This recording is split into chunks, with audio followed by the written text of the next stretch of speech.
I don't trust you. Why is that? I'm just a Percy. Yeah, you're just a Percy. But you're not the Percy. Exactly.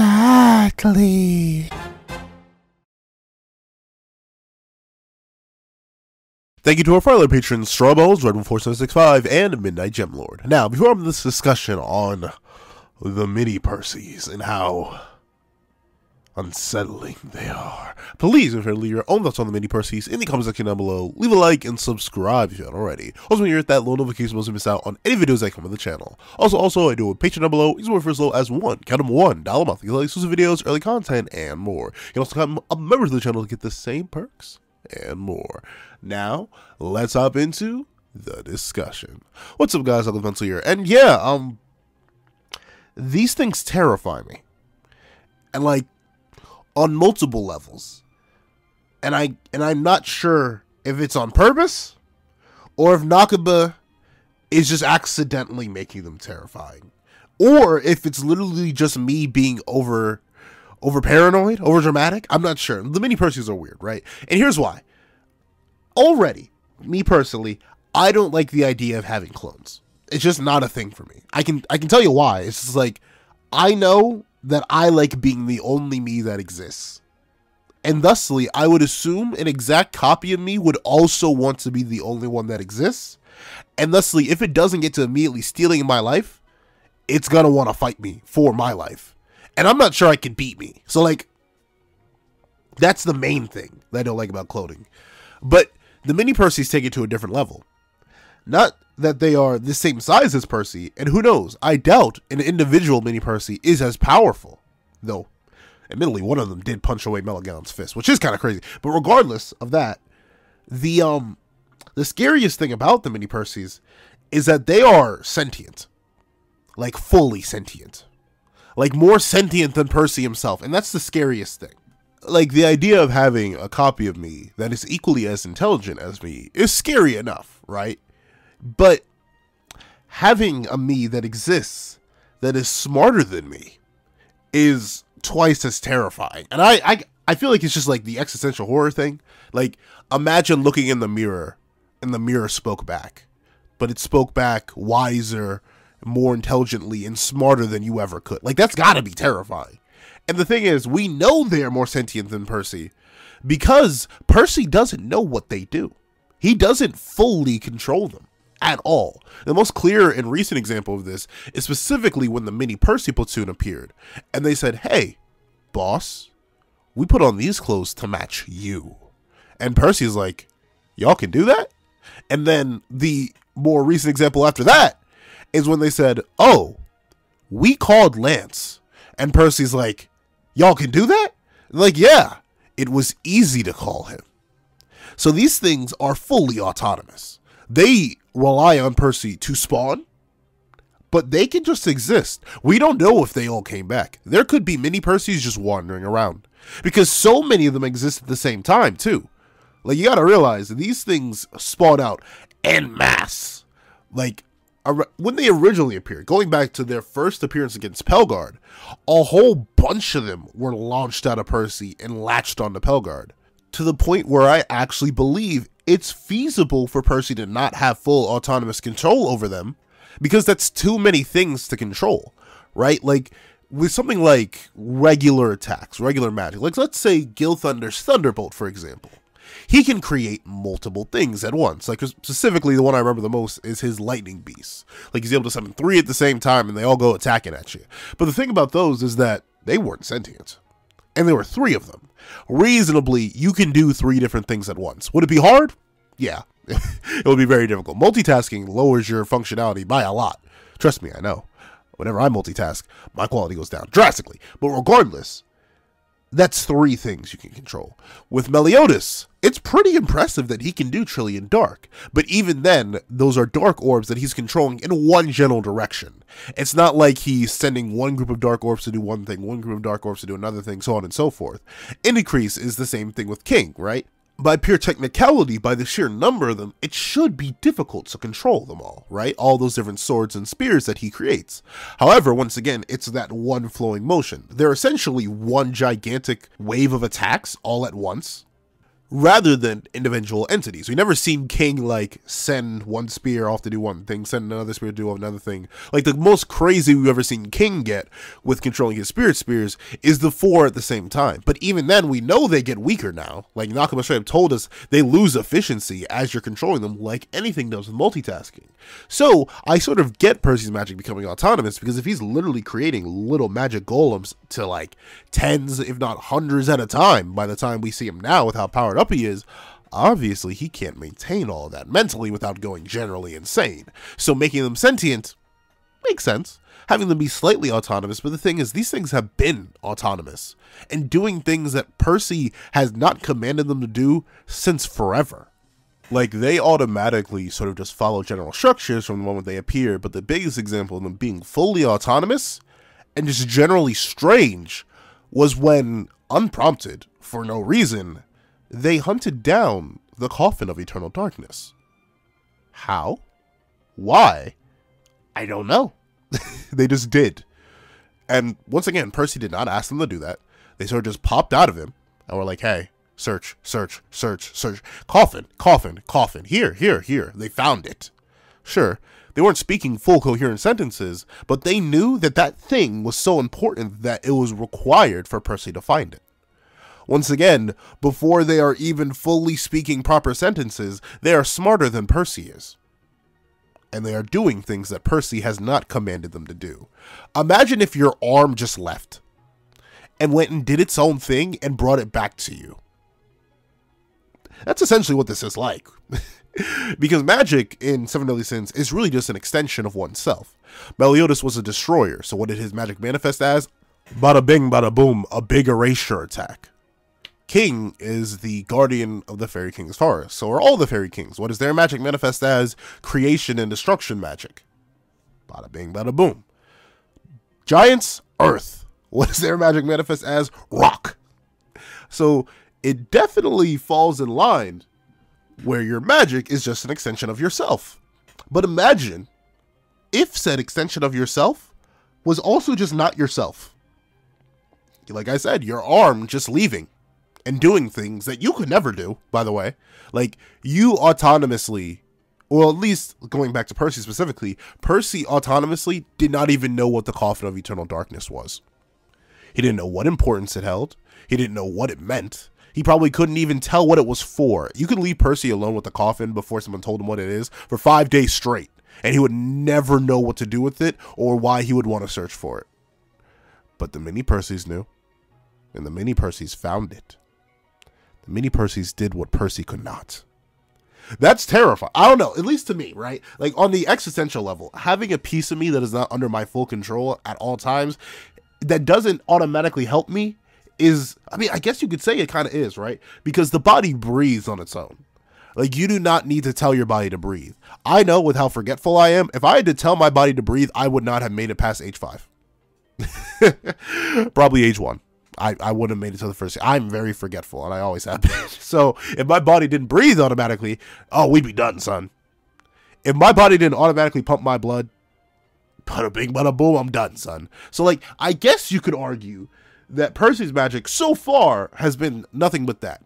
An unconscious function of his body. Because it hasn't done anything bad to him just yet, right? Like, it's not like it's betrayed him or anything, or it's like, hey, boss, how come we have to sacrifice ourselves for you and your friends to live, but we don't? Like, it hasn't asked those questions yet, but it feels like we're building to that, right? Because notably, all the mini Percys, whenever they complete their tasks, they perish in very gruesome ways. Like, if it wasn't a cute little energy guy, what they do and how they do it is very, very sad, dark, and terrifying. Like, healing from a mini Percy. You know what it needs to do to heal somebody? It needs to sacrifice its own life force to replace theirs. They literally disintegrate before our very eyes every time they heal somebody. These things are sentient. Like we've noticed, they are sentient enough to recognize themselves as workers for a boss. So they have basic, like, even if you don't believe they're fully sentient, which I think is pretty hard to argue at this point. Imagine if your dog had to heal you by sacrificing their life force, and you just watched them atomize in front of you, and they just disappeared into the live stream. How would that make you feel? Now imagine if your dog was sentient enough to have feelings, which it does. I mean, arguably dogs are not sentient, whatever. It's a weird analogy, but imagine that, right? And imagine if your dog was sentient enough to have conversations with you, to do things with you. Like, we love our dogs. Like, I know I love mine, but like, I could not hold a conversation with my dogs. Like, even when I like would pretend to like fake bark at them and they would bark back, like there's no direct line of communication there. There never was one. But like, Percy can actually talk to the mini Percys. He can form connections with them. They're sentient enough to do that. They have inherent connection with them already as a boss-worker relationship. But every time they do something, they die. These creatures that are smarter than Percy himself, like, imagine if someone like Percy had to just consistently appear only to die. That's what these things are doing. Every single time they appear. The little funny guy who helped heal Dreyfus's back problems, that was a person that sacrificed himself to heal a piece of another individual. The funny little guy that appeared when Gawain was split in half and said, "I'm going to explode in 3, 2, and then he did. That poor guy was a guy who detonated himself for the sake of others. These things are sentient people. I don't know. It's off-putting. It's off-putting, at least to me, because I just don't like the idea of that. Like, I wouldn't feel bad if I knew they weren't smart, or if I knew they didn't have some comprehension of thought. But they do, and it's weird. I don't know, right? And the thing is, this is like the first time we've seen sentient magic in all of Seven Deadly Sins. Like, I straight combed through the series. Even the separate golems that Diane and like Droll and Gloxinia made, they weren't really sentient. They were under complete control of whoever made them. Even Diane's puppets that were like made after her friends weren't really sentient. They didn't speak. They just attacked and then ceased. So I don't necessarily feel bad for them, because they never spoke. They never showed any signs of sentience. They were just like what they were. They were golems made to control, complete a task, and leave. And they did that successfully. But these little mini magic golems, they have lives. They have families. They have thoughts. They have they have a wife and kid at home to feed, or at least assumedly. And Percy, it's the fact that he has so little control over it. Like, even, let's say they weren't sentient. Once again, I'm going back to the body analogy for you and I, because unless y'all guys, y'all magical, y'all got secret abilities. Like me, personally, I don't. I just do not. But if for any of my people who do have magical abilities, let me know down below. But with that being the case, going back to the analogy that works for me personally, even if your arm couldn't go off and do things and be smarter than you, imagine if your arm just wasn't under your full control. Like, at any random moment, your arm could just decide to do something else. Like, say you wanted to reach for something and you went to grab it, and instead of grabbing it, you knock it away. Because your arm just said, hey, you know what, I'm going to control myself real quick. Wouldn't that be a little bit concerning? Like, just the uncertainty. At least this may get into, like, primordial human fear. Like, the fear of the unknown is something that drastically affects humans in general, and I agree with it. Like, not knowing things is why humans are so curious in the first place. Like, we do not like not knowing things. And that's from, like, general things. So, like, uh-oh, I don't know if it's going to rain today, to, I don't know what the great attractor is, and that big old gravitational pull on the edge of the universe that is drastically pulling things towards it. We just don't like not knowing what that is, so we try to figure it out. And that's why we keep expanding our knowledge further and further and further, and finding out that we know shockingly little about the only place we can exist on, like the depths of the ocean. So that fear exists primordially. And the thing is, I would especially not like it if my own body would just do things without me knowing. Like, sleepwalking is weird.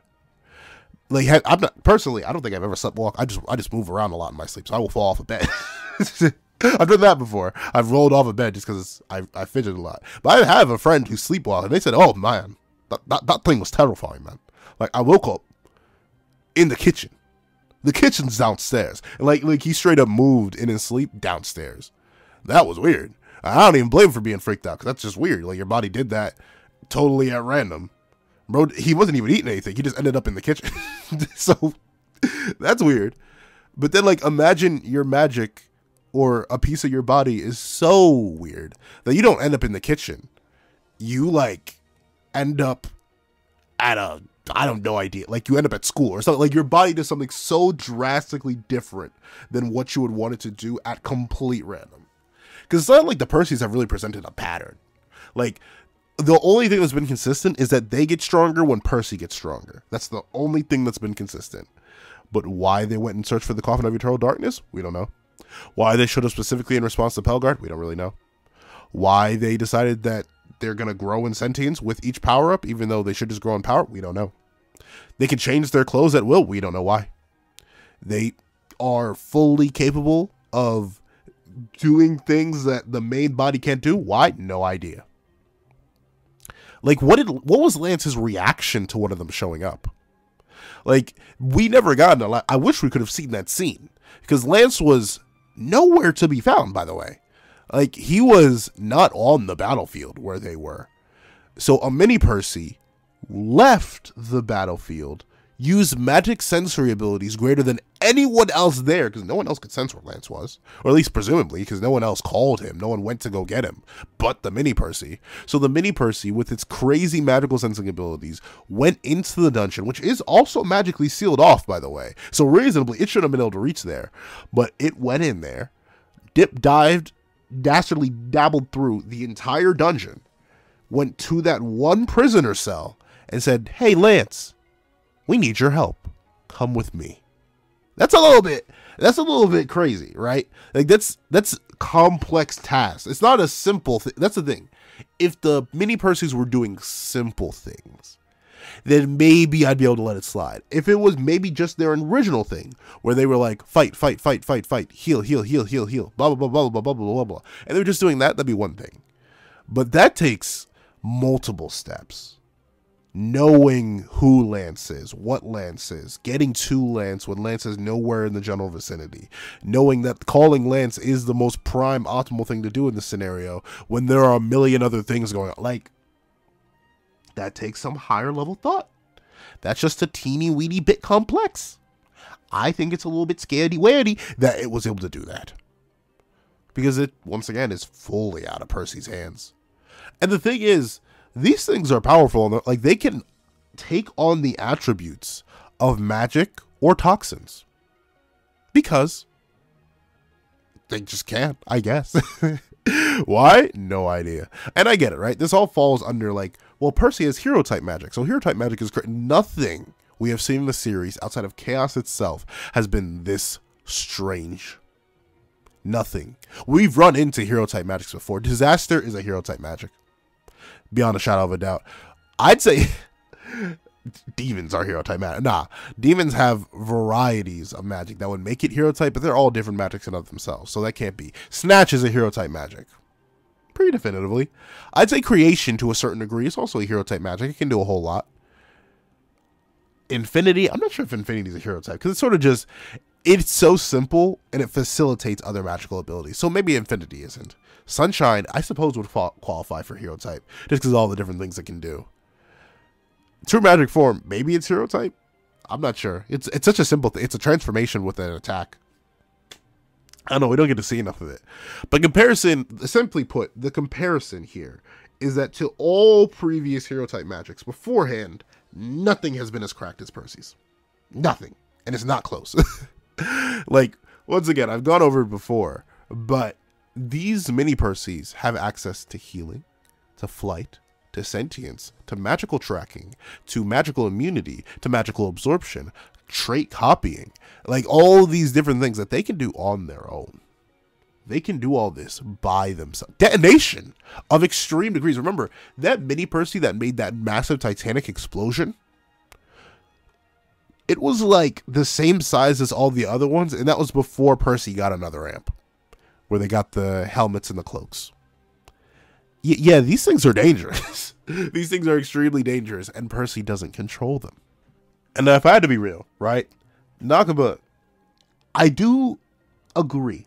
Bro has some writing issues, most certainly. But he's purposeful about some of this stuff.